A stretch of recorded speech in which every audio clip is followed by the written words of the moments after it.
नमस्कार काका. नमस्कार. नाव तुमचं? प्रमोद किसन चिपळूणकर. तुमचं वय? आता 66 संपायला आलेलं आहे. शुभ सकाळ. हां माझा असा तुम्हाला प्रश्न आहे की आत्ताची जी पिढी आहे, हां ज्यांचं जे आयुष्यात काय चाललं आहे, म्हणजे जी संघर्ष जो काय करते, त्याबद्दल तुम्ही काय बोलाल आणि तुम्ही कसं आयुष्य जगलात त्याबद्दल तुम्ही काय सांगाल? सांगायचं म्हणजे आम्ही ज्यावेळी आयुष्य जगलं एका खोलीत, छोट्या ज्या खोलीत आमचा जन्म झाला आहे त्या खोलीमध्ये आम्ही मोठा कुटुंबाचे म्हणजे आमचे चुलते काका असे बरेच कुटुंब राहत होतो आणि त्याच्यात एकोपाना होता. तो एकोपाना शेवटपर्यंत आम्ही भावांनी बहिणींनी अजूनपर्यंत ठेवलेला आहे. पण आता ती परिस्थिती राहिलेली नाही. आणि सांगायचं आजपर्यंत म्हणजे कोण आता बाजूला धर्माला काही एकमेकाला हाक मारायला जे दुःखात सुखाला, आता ते वातावरण राहिलेलं नाही आहे. आणि आम्हाला कोणी सांगितलं न बोलता तरी आम्ही शाळेत जात होतो. आम्हाला शाळेत सोडायला कोणी नसायचे, पण आम्ही स्वतःहून शाळेत जाणारे मुलं होते. एकत्र जाऊन एका म्युन्सिपाल्टी शाळेत जाऊन ते शाळा शिकलो. सर्व काही व्यवस्थित आणि आतोमध्ये शिक्षण आणि आमच्या मेहनतीप्रमाणे हे त्याचं ऐकून व्याख्याचे इथं आहे ते त्याच्या प्रयत्नाने आम्ही नोकरीला लागलो आणि आम्ही चांगल्या तऱ्हेने नोकरी केली.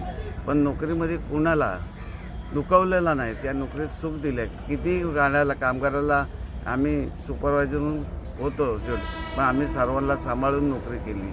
आम्ही खरोखर DPT पोर्टरच्या या कंपनीचे आणि युनियनचे फार आभार आहे आमच्या. त्यांनी भरपूर आम्हाला सहकार्याने आता बरोबर आणि त्यांच्या सहकार्याने आज आम्हाला पेन्शन चालू आहे.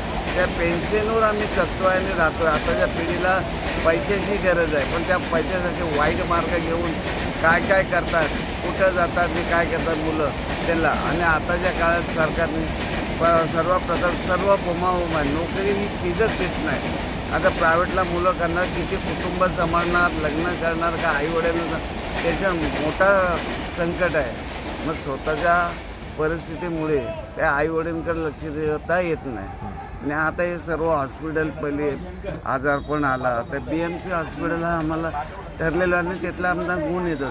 पण आता हे प्रायव्हेट हॉस्पिटल बांधायला परमिशन दिले, तेवढा पैसा आहेच नाही. आणि त्यांचा इन्शुरन्स उतरवला ते एकाच वेळी गेला तर 5 लाख उतरावी ॲड येते TVवर. ते एकाच वेळी तो गेला, ताप आला तरी त्याचे 5 लाख. त्याला ती सुविधा दिली ते प्रायव्हेट म्हणून, पण प्रायव्हेट म्हणून ते एकाच वेळी 5 लाख गेल्या. परत तो आजारी घरातला पडला तर त्याला इन्शुरन्सचा उपयोग होत नाही.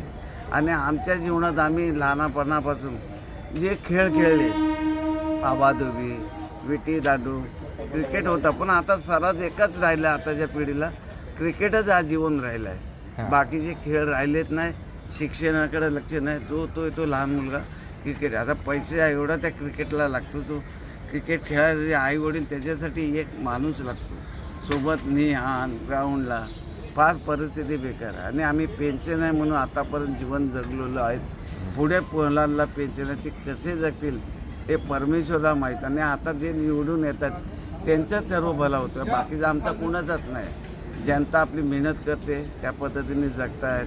म्हणतात ना, बोलायचं सांगा भरपूर काय बोलायचं आहे, पण वेळ जास्त देऊ शकत नाही.